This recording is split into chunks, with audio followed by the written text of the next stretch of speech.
We love our children. But let me ask you this question. Is your love for your child your strength or is it your weakness? Because that is going to determine how your child is going to grow. Same way, intelligence is a tool of life. It is a part of life, but life is the vision that we have in our life. That is the greatness. And if the vision is correct, then the tool becomes a fantastic opportunity and a facility to fulfill our life itself. That I know something, and if I have developed the ability to feel something, I do something about it. So the knowing and the feeling has to lead to some doing. Today, knowing is growing so much, but feeling and doing is so little.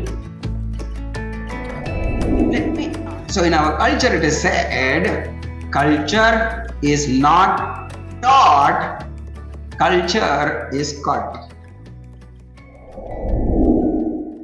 So welcome to this beautiful session, and I'm also quite excited to meet all of you because all of you are parents with gifted kids, right? Parents of children who have fantastic gifts, and not just that, all of you are children with, when we say gifted children, all of you are people who have been selected to have such gifted children. Because in our culture, it is believed that children as souls choose their parents, choose the environment that they want to be born. In the 6th chapter of the Bhagavad Gita, in the last few verses, this particular point is mentioned, that every soul chooses its environment where it can fulfill its own desires, it can fulfill its own calling.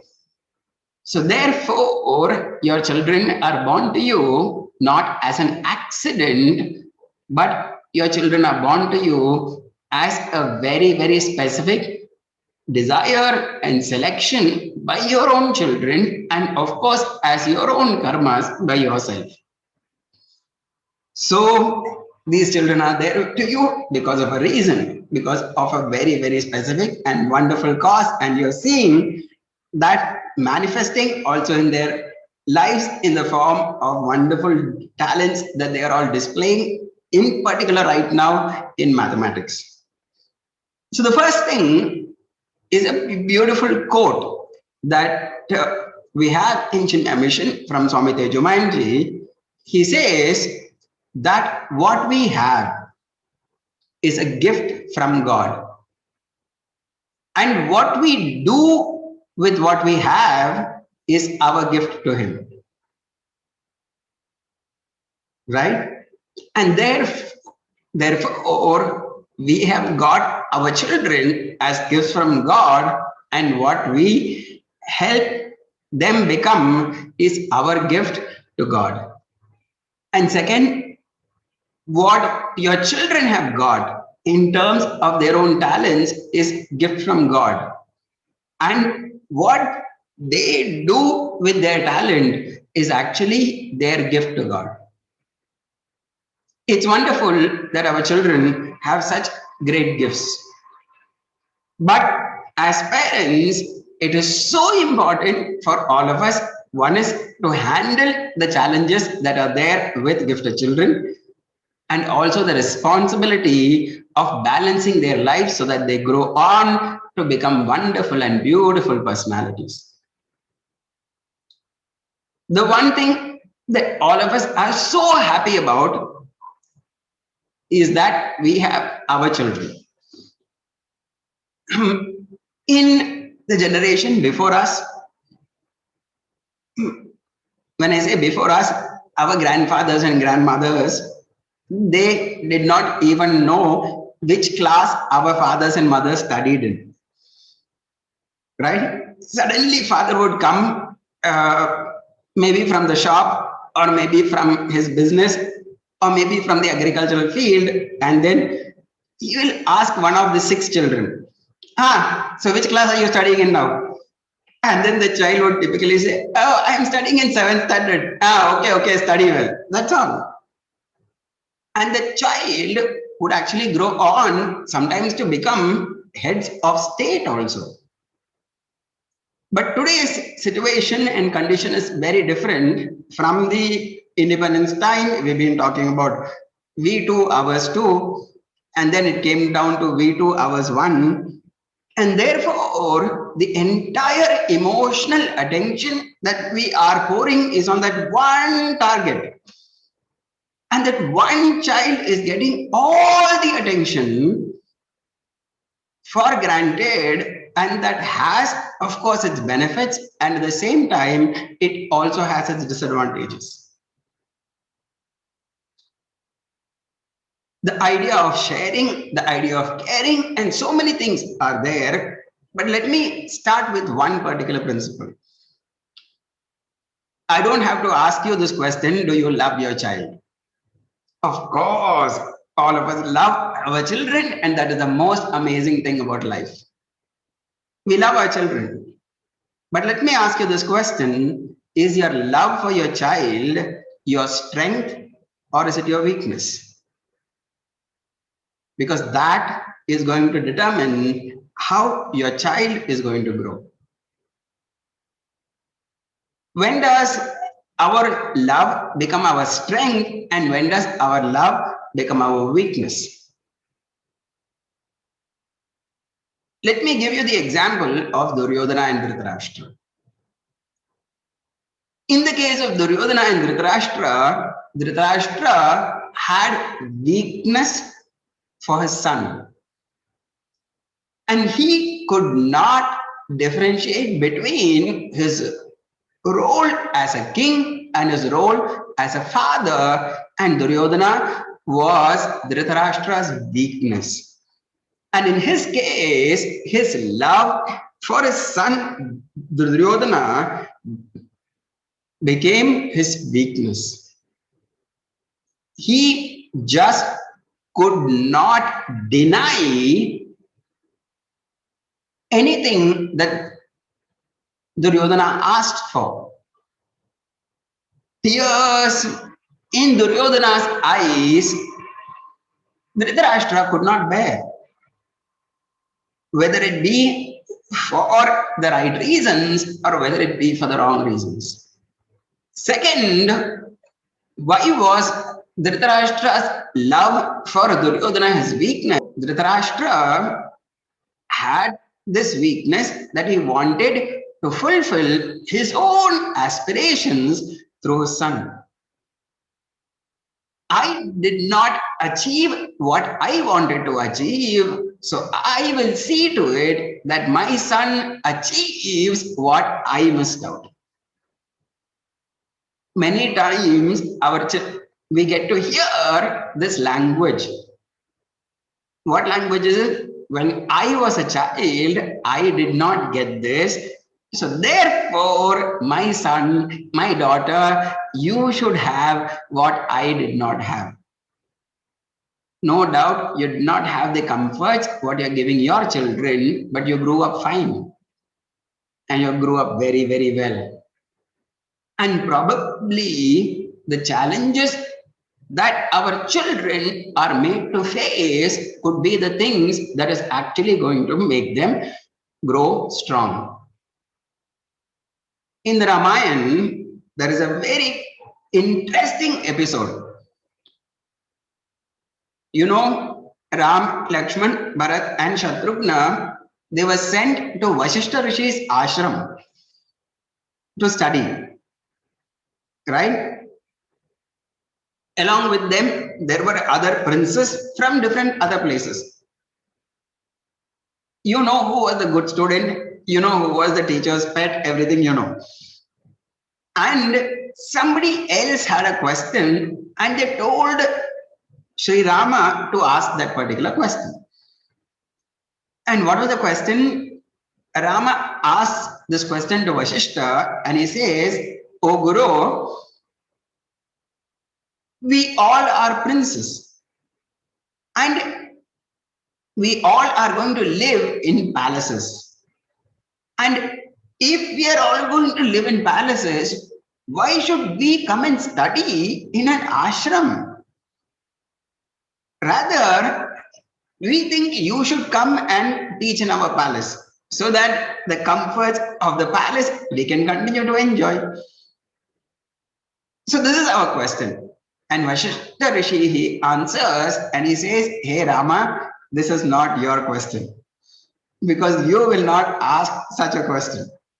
And he says the answer, which is the most significant answer that he can ever give. He says that Rama, life will not be as you expect every time. Life can throw at you the worst of challenges. And if you are trained for the worst, then you can be prepared for the best as well as the worst. And just imagine what Rama had to go through in his own life. And if he was not prepared for it, imagine the pain Rama would have had to undergo. In our love, let us not make our children not ready for the life that they are going to live. If there is one thing that our children miss out on, is to hear the word no, not possible. Because sometimes in our love, we want to fulfill every wish of theirs, and in that state, what happens? They are many times or sometimes unable to take a no. And therefore, we start with this first principle, and the principle is let our love not become our weakness, let our love become our strength. Sometimes to say no, and many times to say yes. Here, very important for us also to remember is that this intelligence which our children have got, this intelligence, no doubt, is a gift, that is correct. But this intelligence is a gift not only to our children. There are so many children who have different gifts, right? There are certain children who can sing so amazingly at such a young age. That is a wonderful gift. And there are children who can run very fast, who can play a certain game very well, who can sing or who can play some instrument very well. So let us also remember that our children, yes, are gifted, but they are not the only gifted children, and let us not give them the impression that they are the most unique and they are the best in the world and there is nobody else like them. Of course, there are many. I know sometimes to hear certain words like this, to say my child is not the only special child, may be a difficult thing, but that is the truth. God has given amazing gifts to everybody, no doubt, and God has given gifts specially to many people. And I'm very grateful that my child also has it, and let my child also know that the gift that my child has is is a gift which he or she is given, and like that there are many other people who are given such gifts, and therefore we can be thankful about it. This intelligence, first of all, is a tool. The intelligence itself is not the end of life, right? Let us say I have a car. The car, having the car itself is not life, is it not? What I do with the car and where I go with the car, that determines the value of that possession. In the same way, intelligence is only a part or a tool of life. So, what is the most important thing in life? The most important thing in life is the vision of life. And it is for the fulfillment of the vision of life that we use the tools of life. This is the understanding, or this is the idea. So, first, because all of you are children of talented mathematicians, I'm going to give you a very small activity on mathematics. Don't worry, the activity is very, very simple. I hope you have notebooks or things with you, and I would like you to do that. Now, okay, so let us begin with this particular activity. Okay, so the activity is very, very simple. I will request you to draw certain images. That's all I will ask you to draw. Okay, so let's start. So first, what we have to do, take your papers and pens and be ready. I just want you to draw a square. Okay, big, small, doesn't matter. Draw a square. Okay, and then above the square, uh, you can draw a triangle. Big, small, your wish. Then on the top of the square, once again, you can draw a circle.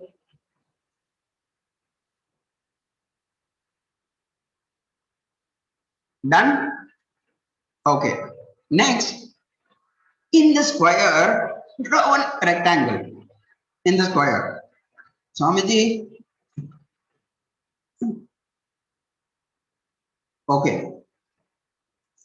Now, beside the square,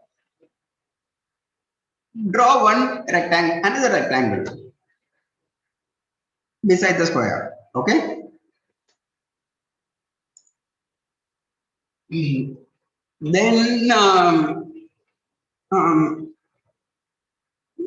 this is wrong. Inside the rectangle, not a circle, draw a square inside the rectangle. Not a circle, draw a square inside the rectangle. And now the last one. Okay. On top of the rectangle, please draw a parallelogram.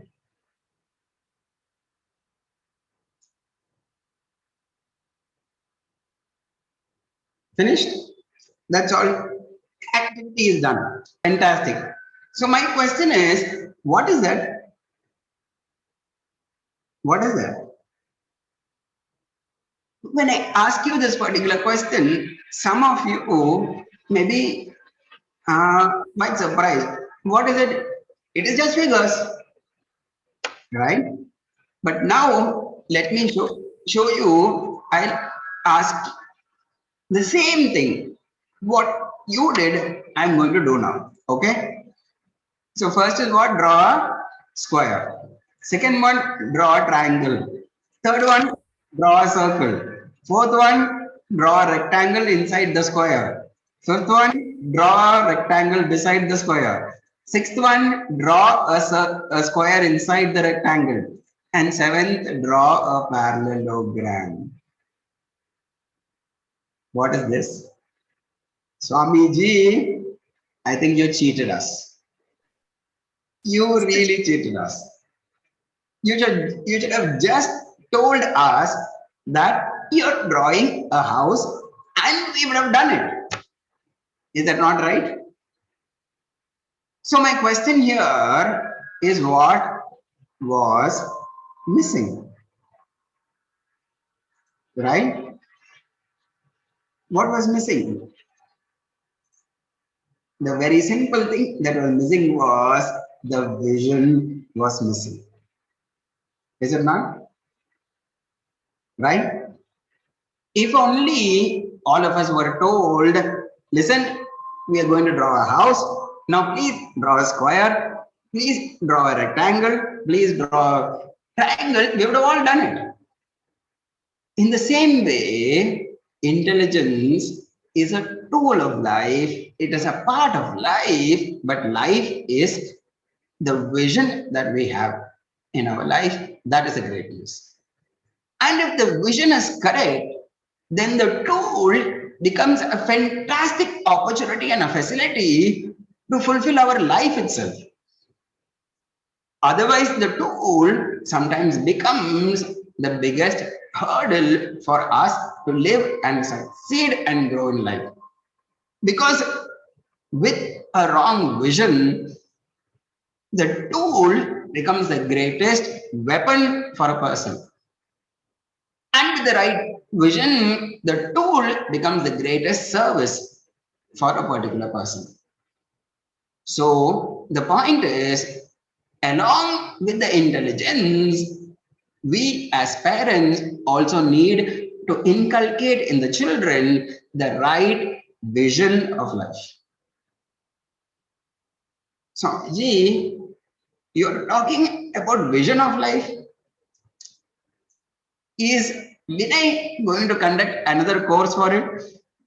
Because I don't know what you're talking about. What is the vision of life that you're talking about? Vision of life is to give the children what is the right understanding and the principles of living. That is called the vision of life. There are different aspects, right?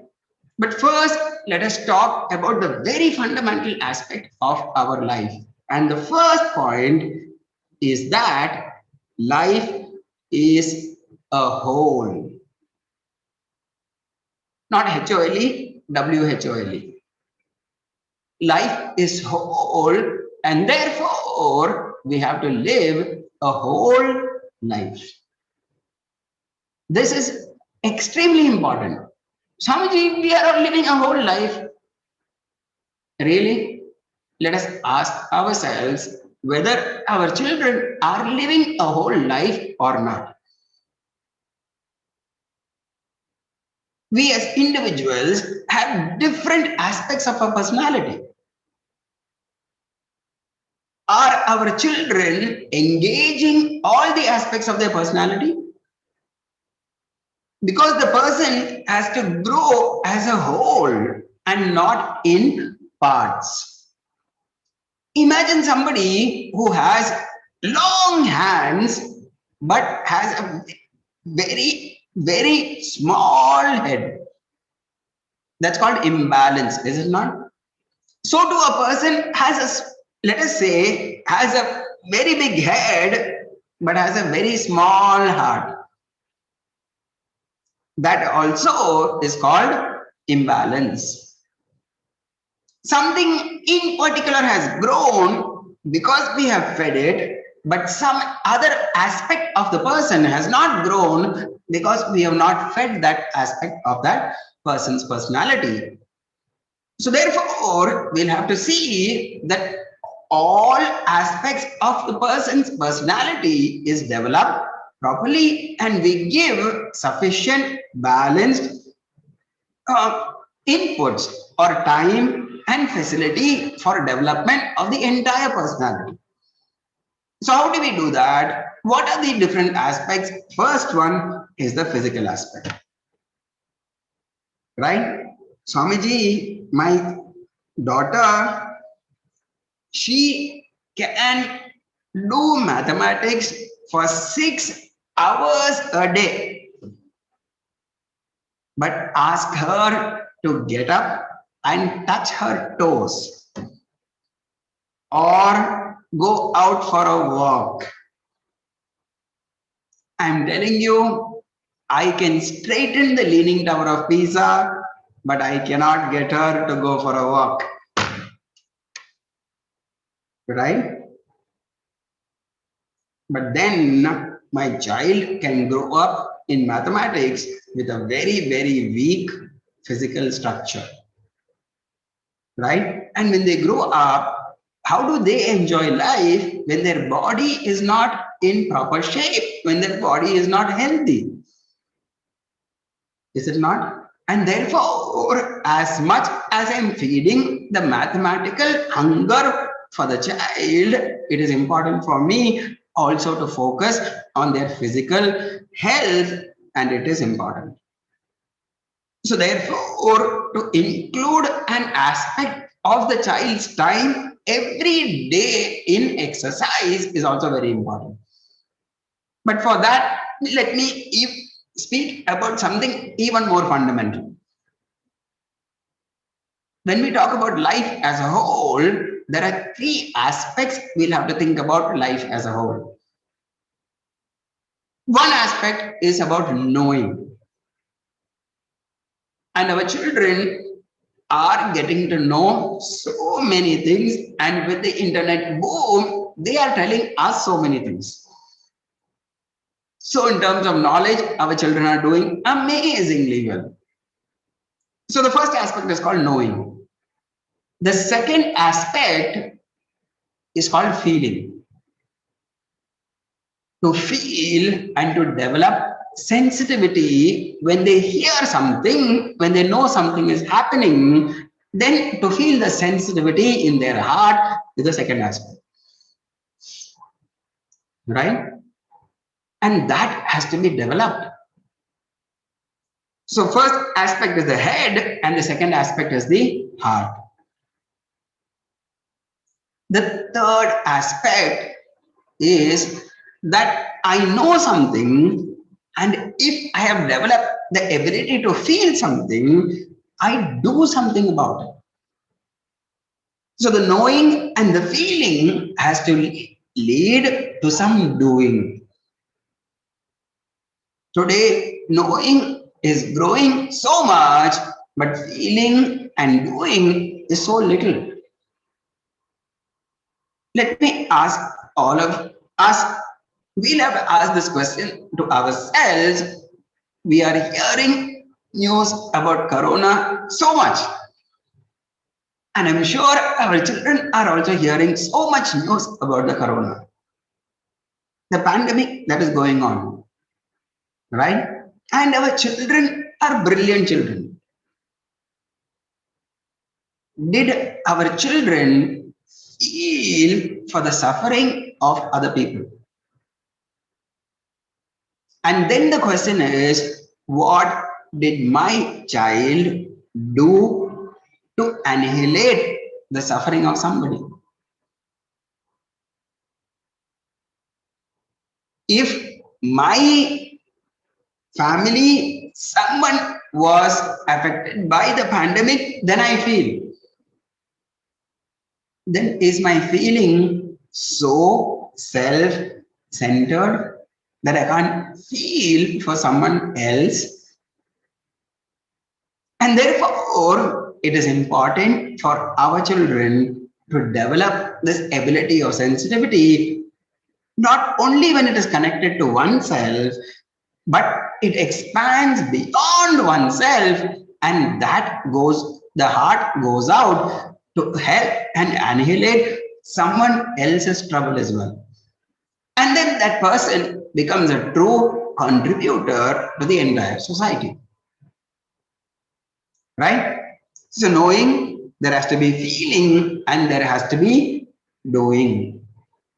And from where will that come? In our culture, we had our mothers carrying us on their hips. You know, they used to carry us like that. I'm sure all of you also would have carried your children like that. And it is our culture that when we give alms to a poor person,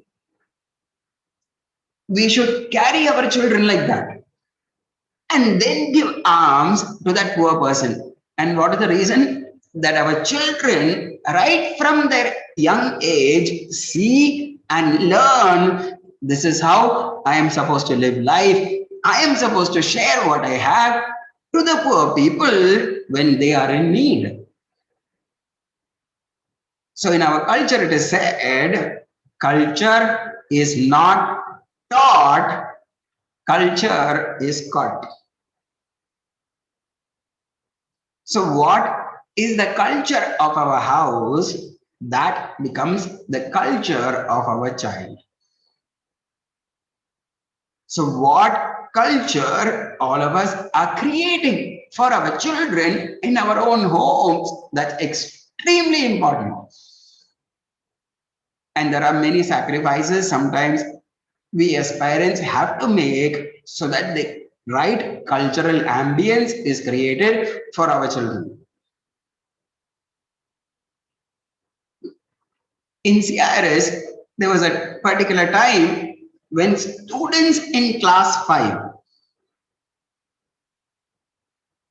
those children used to talk so loudly, even when they used to converse among each other and they used to sit so close to each other, but yet they would talk very loudly.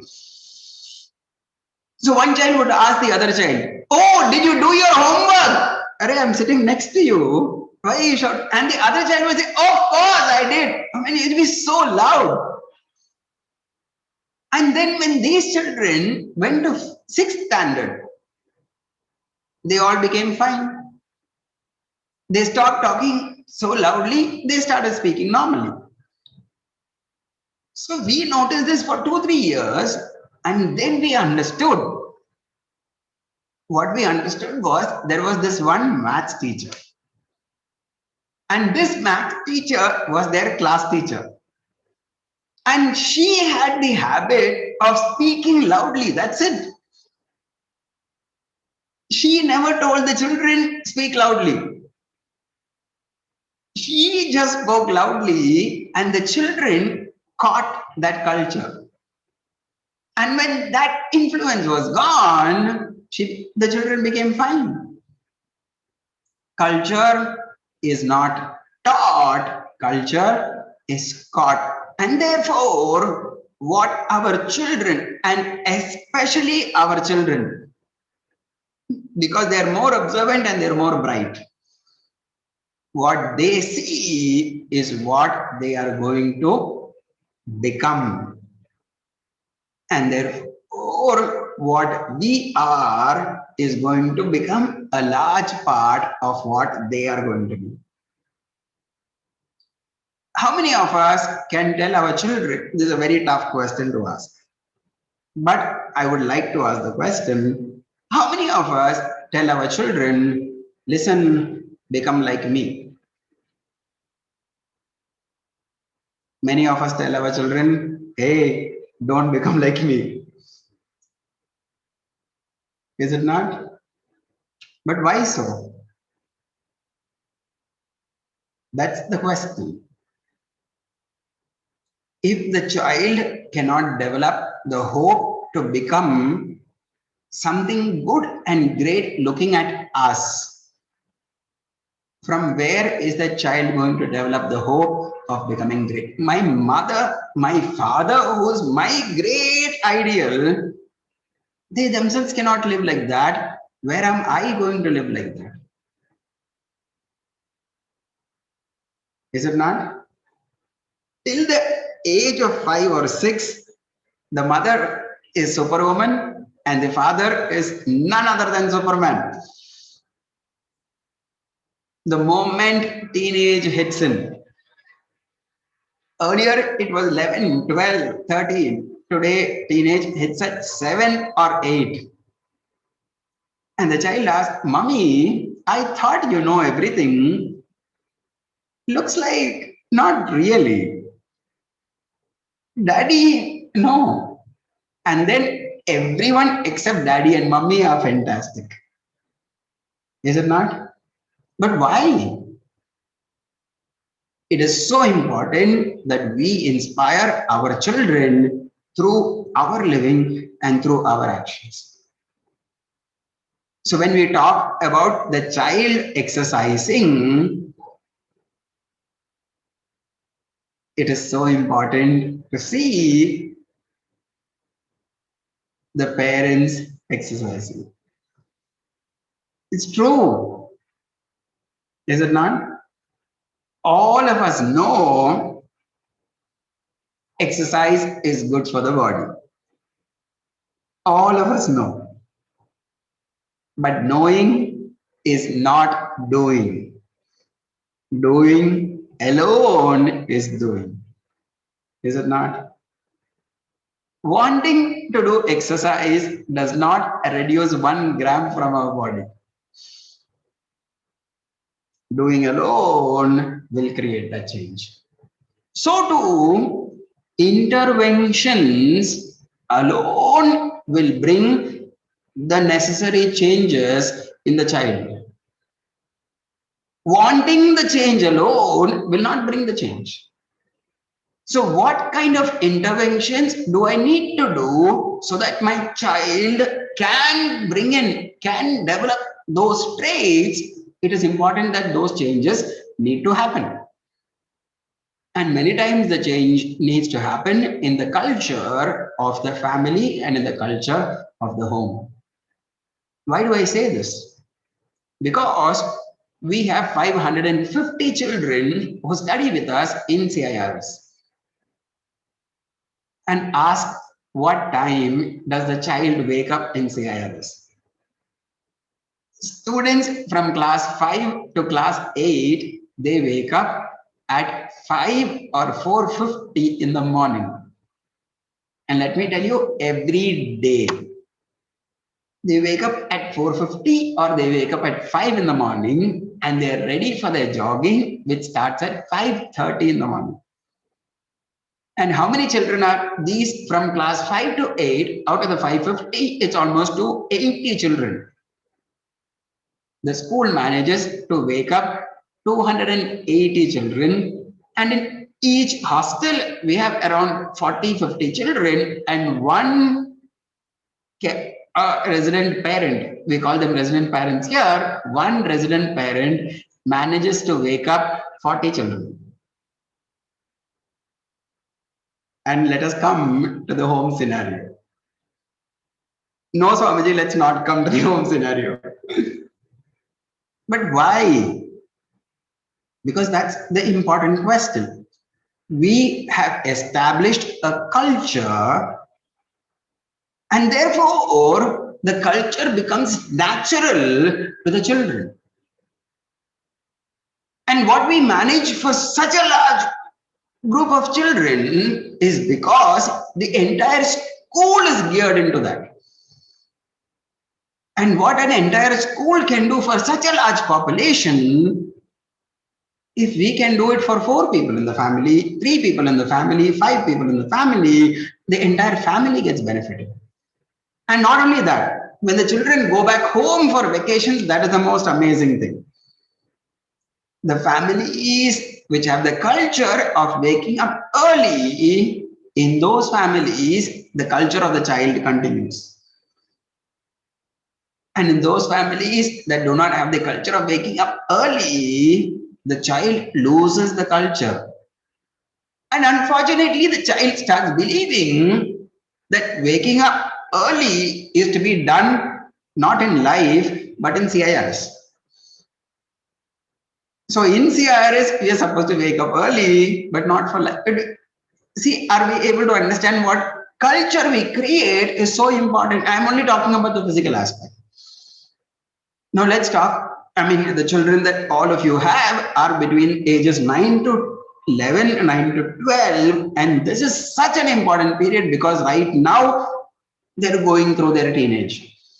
They've just started their teenage, and the biggest crisis. Please read certain books of psychology. There is one person called Erik Erikson. He was a student of Freud, and he, of course, he went against a lot of Freud's theories, but he has brought in what is called socio-psycho development stages of people, and he talks about this particular teenage time where they are developing what is called self-image. Psychology says that there are four things which affect a person's personality, maybe for life. And what are these 4 things? These 4 things, they are called flag, F-L-A-G. What is F? F is called fear. Fear. Second, L. L is called loss. LOSS. The sense of loss. Third, A, that is called anger. FLA, and the last one is called G, and that is called guilt. And psychology says these four things are the aspects of the mind which which break the person's balance, which creates such agitation in people. And now it is a time that we have to help our children get out of these four aspects in their mind. How am I helping my children get over fear? Just today, I got a forward of a girl who was around 19 years old taking vaccination. Okay, vaccination injection. And there was such a funny video because she is running all around that particular room, frightened of an injection. Right? Some people are frightened of the dark. Some people are frightened of failure. There was a particular girl who came to one of my camps.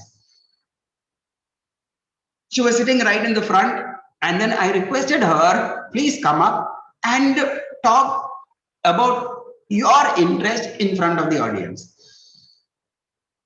Just a minute, she just had to speak. She came up, and the moment she saw the audience, she started crying. I got stunned. I asked, why are you crying? She says, I'm frightened of facing people. And when I inquired, she has been a first rank holder from her first standard.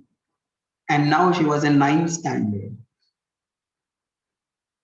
Brilliant intellect, but a mind which is not complete, which is not developed, confidence. And it is important that we focus on these aspects of their life as well.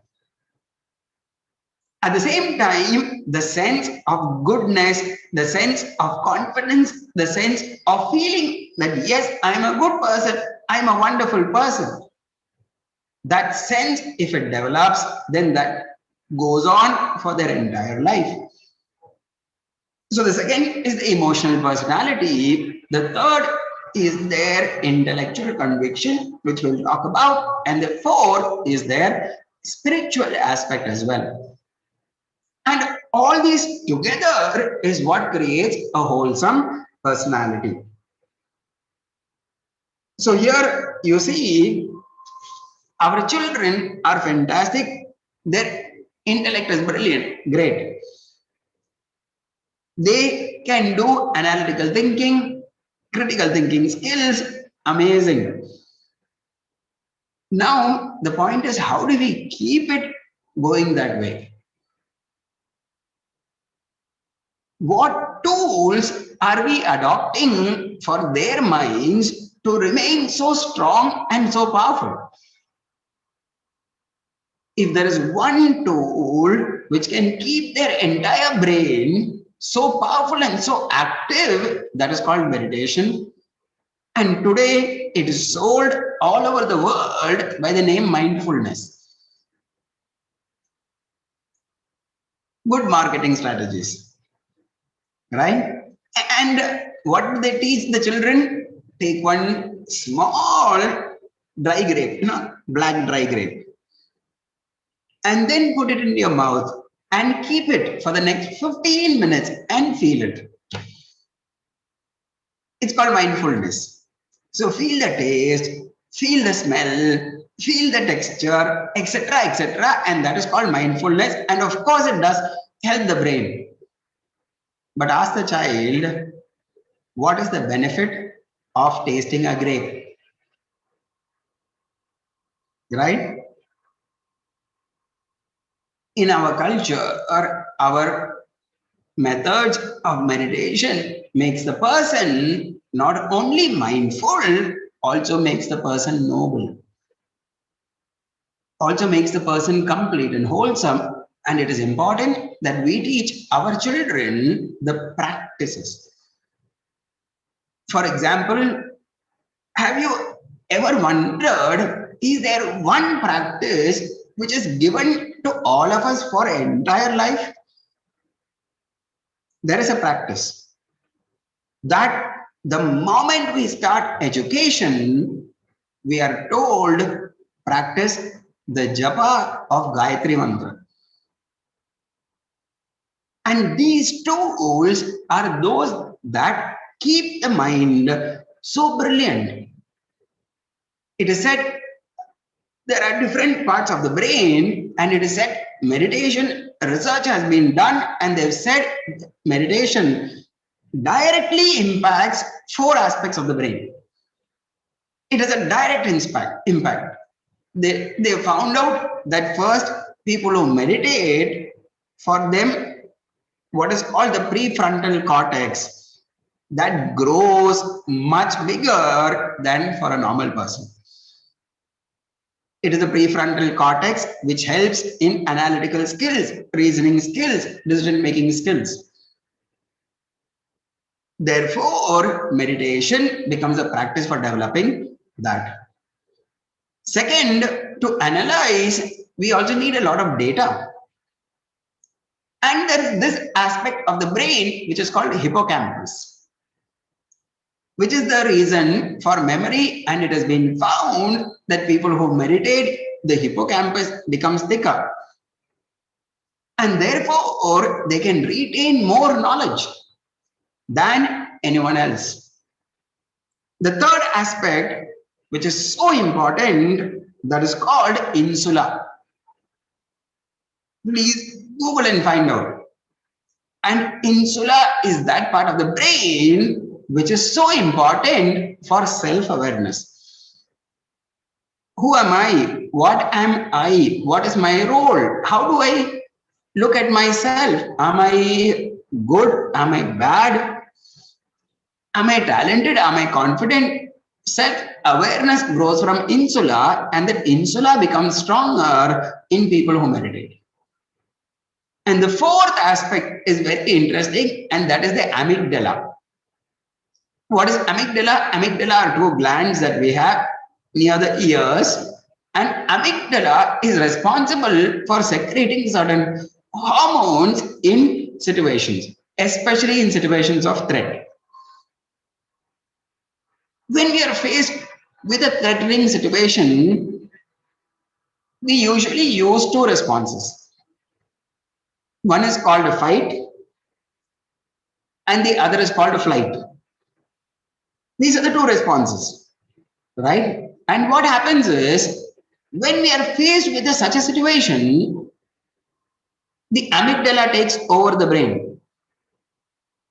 So you will see, when a threat comes, immediately the body pumps in insulin. The body becomes ready for either fighting the challenge or for running away. So that is a state of complete overtake of one's emotion. There is absolutely no thinking that's happening at that moment. Later on, we can think about it. But at that moment, there is no thinking that happens. Now imagine if the amygdala is extremely active. Every situation, amygdala is taking over our reasoning abilities and reasoning skills. So the person is either fighting all the time or the person is in flight all the time. So therefore, life becomes more of reaction to situations rather than responses to situations. So what does meditation do? Meditation controls the amygdala.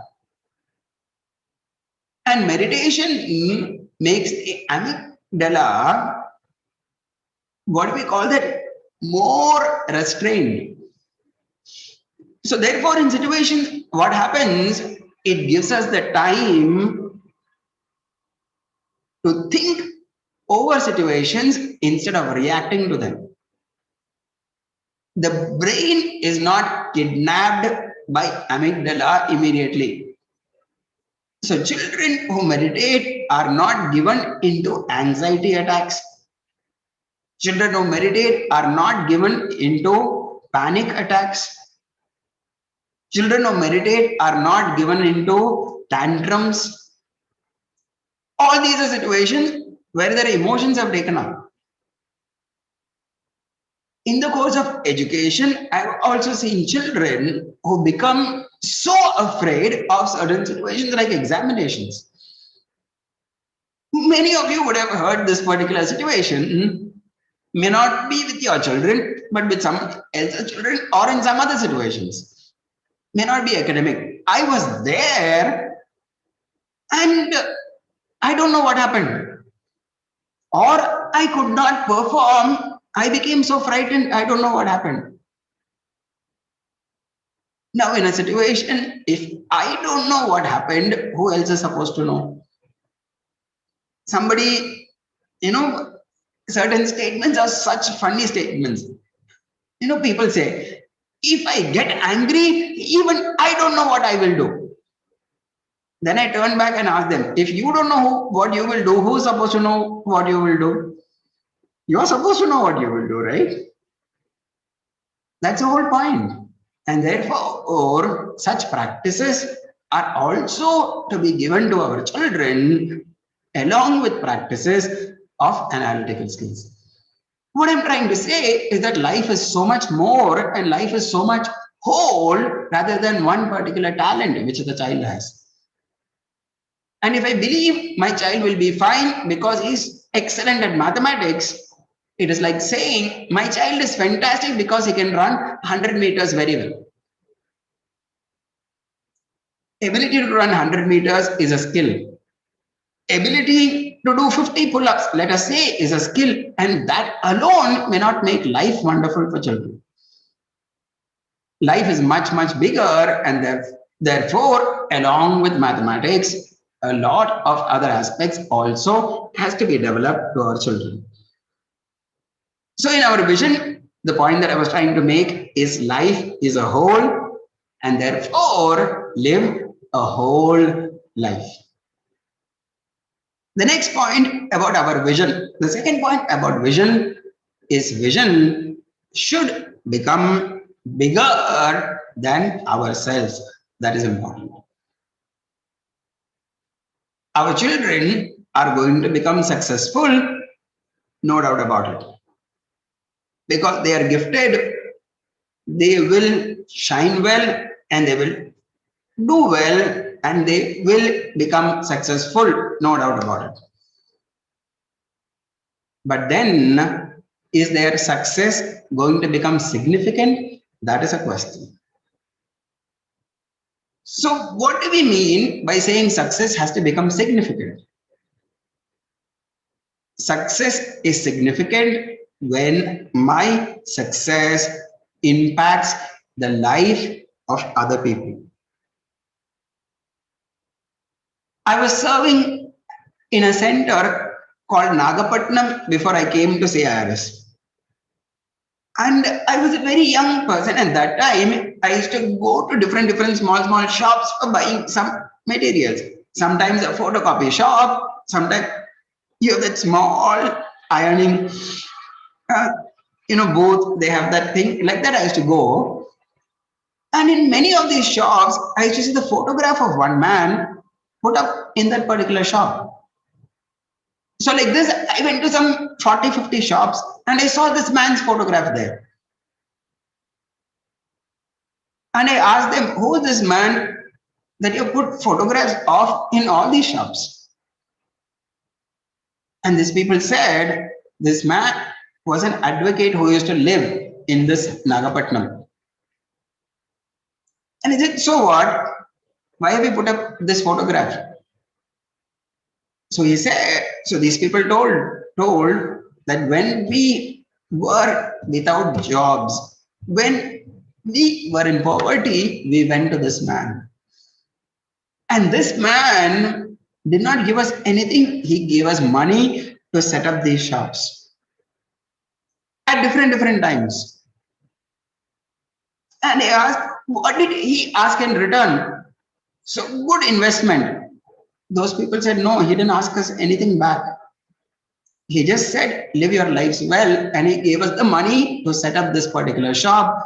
And these people said, today, if my family is eating, it is because of this man. And we owe our family's food to this man.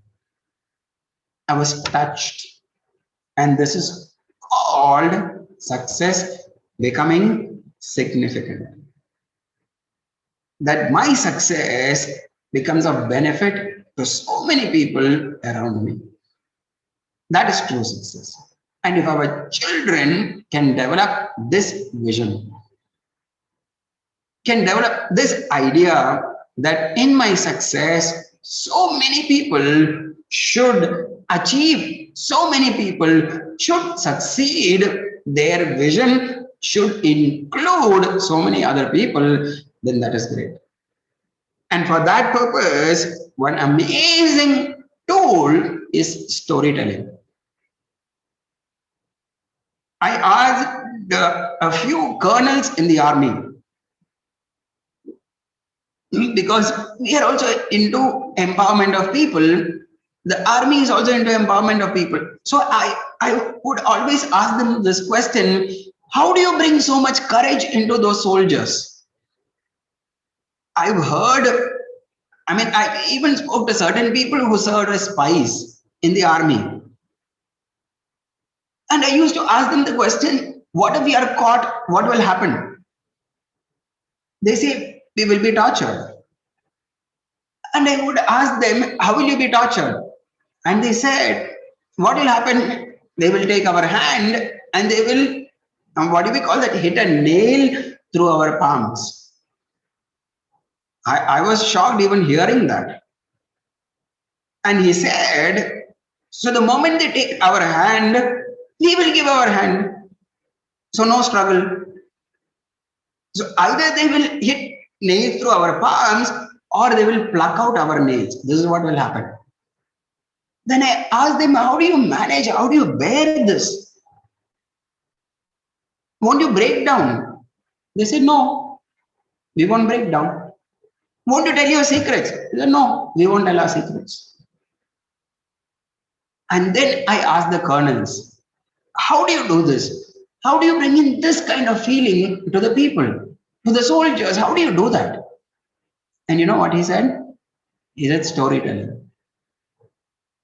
I was stunned by the power of storytelling.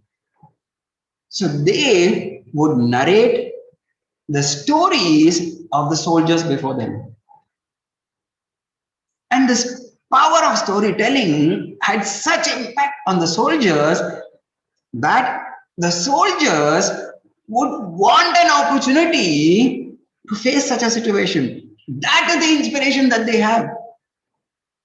I want to do what they did for the nation. And this is the power of storytelling. We had our grandmothers and grandfathers with time to tell stories to the grandchildren. And today, in our nuclear families, that is getting lost. Let us tell stories to children of people whose success became significant.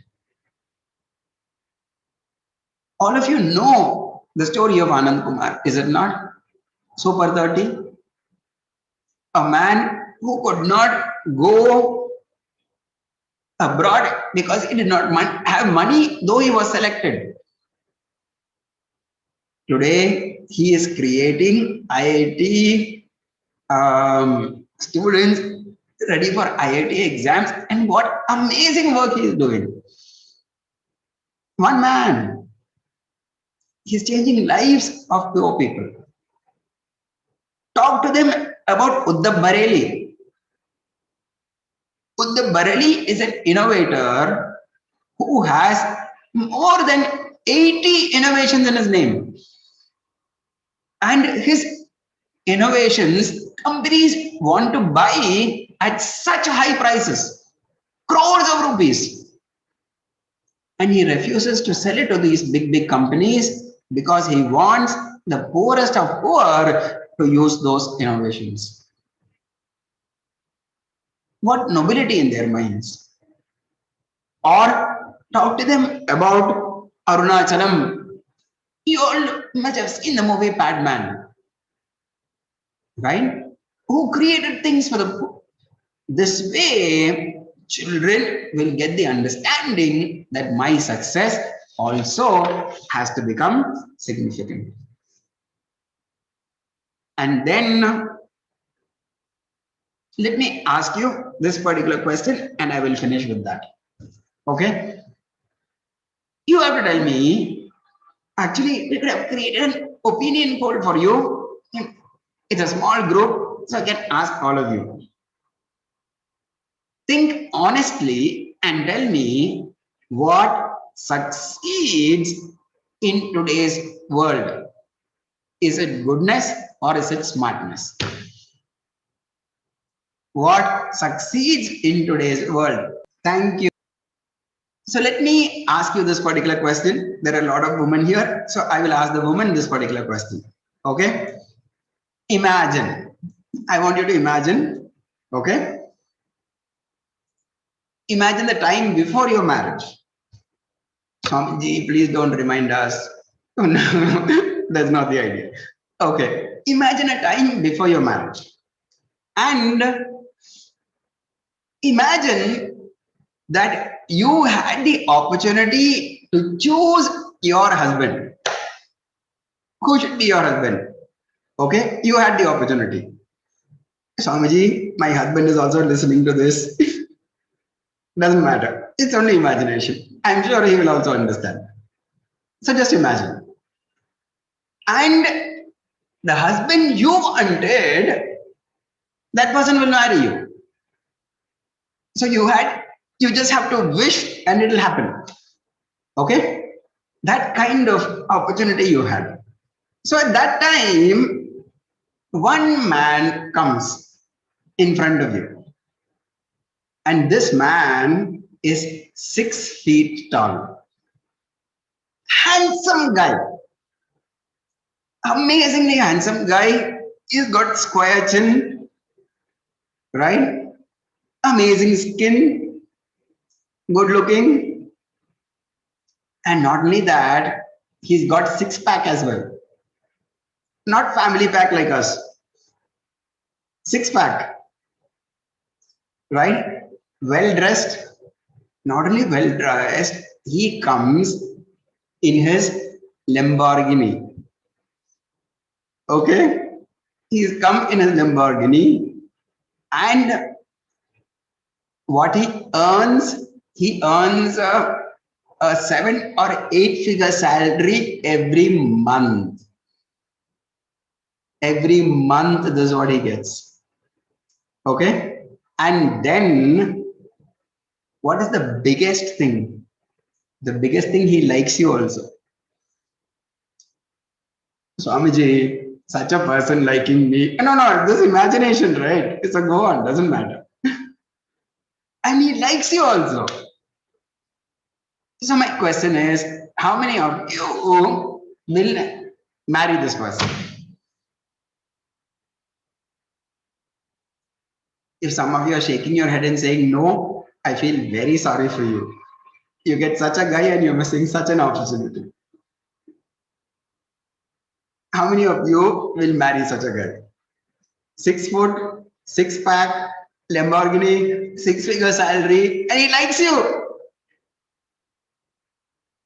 I'm sure many of you are thinking, Swamiji, what's the catch? Of course. Oh, good. You asked this question. Very good. No, there's no catch and all that. It's only that he smokes once in a while. That's all. Nothing more. He just smokes once in a while. So when does he smoke? He smokes only when he drinks. Otherwise, he doesn't smoke at all. Generally, that's how he is. Oh, you're asking when he drinks. Oh, he drinks only when he does a little bit of drugs and parties and all that. Otherwise, he doesn't drink also. He's okay. Oh, and there was one point which I did not also tell you.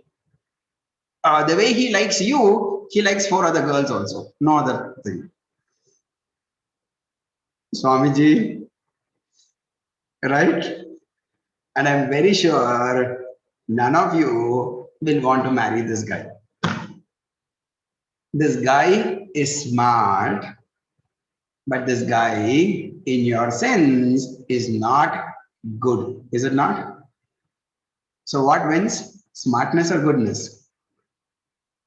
Right? Let us say you have a maid in your house, okay? And the maid is so good at cleaning that one day you found her cleaning your drawers also of the table. She opens the drawers and cleans that also and takes it away. Would you keep her? The moment you know about it, you will throw her out of the house. Is it not? So what won? Goodness or smartness? The point, the point is that even smartness has to parade as goodness if it has to win. The moment the facade of goodness falls away from the smartness, even smartness fails.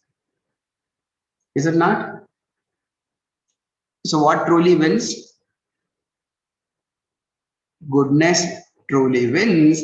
And Swamiji, if goodness is smart, best.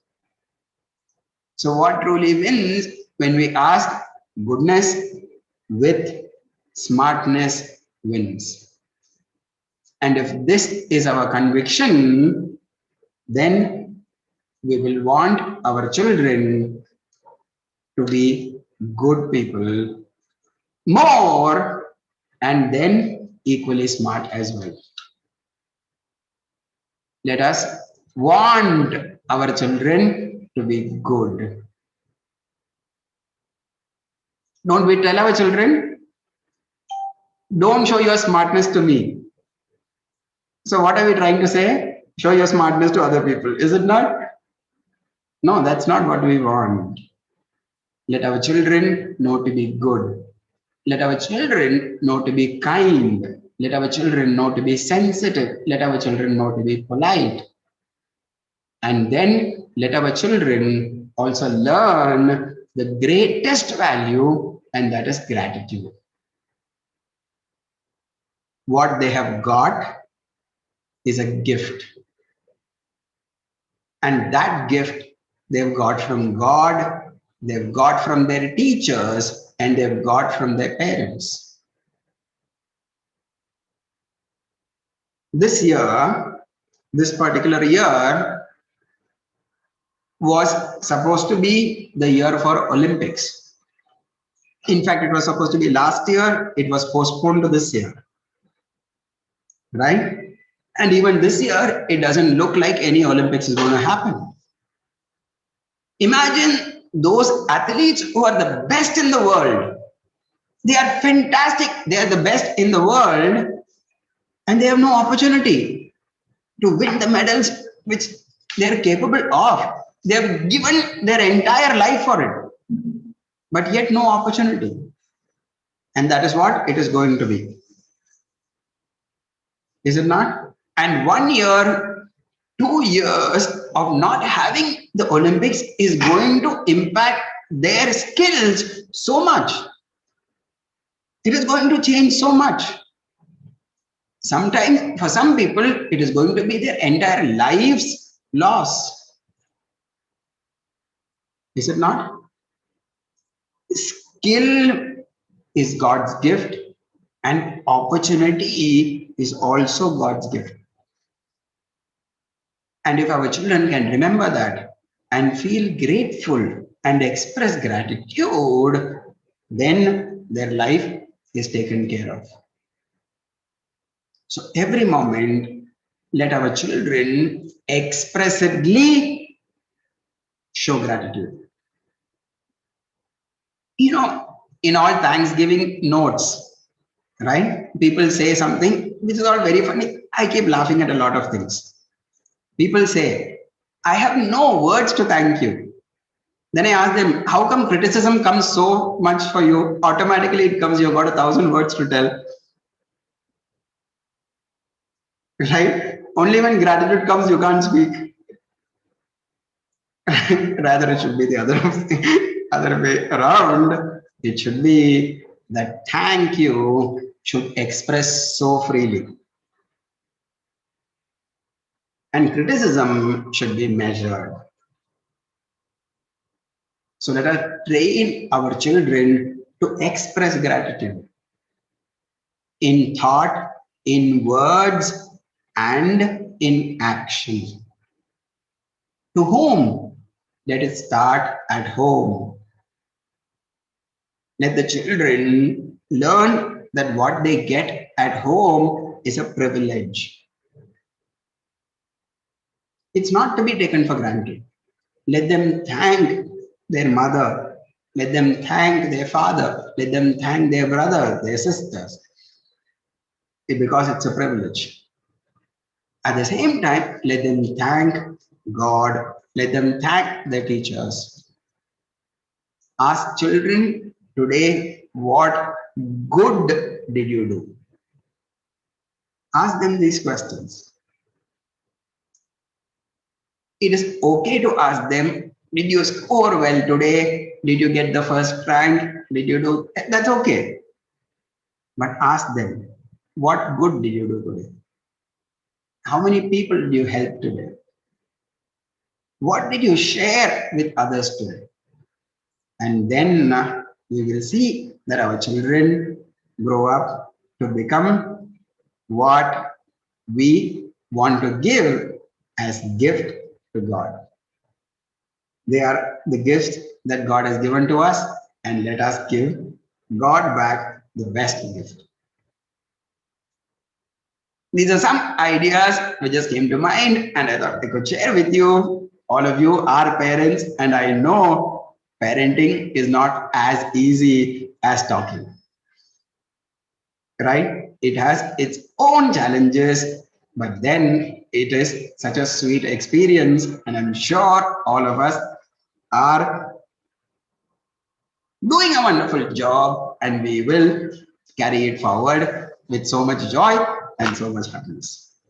Thank you very much for giving me this opportunity, and I hope sometime we will all meet once this pandemic is over so we can have even better time. Thank you, Vinay, for inviting me and letting me interact with all of you. Thank you very much.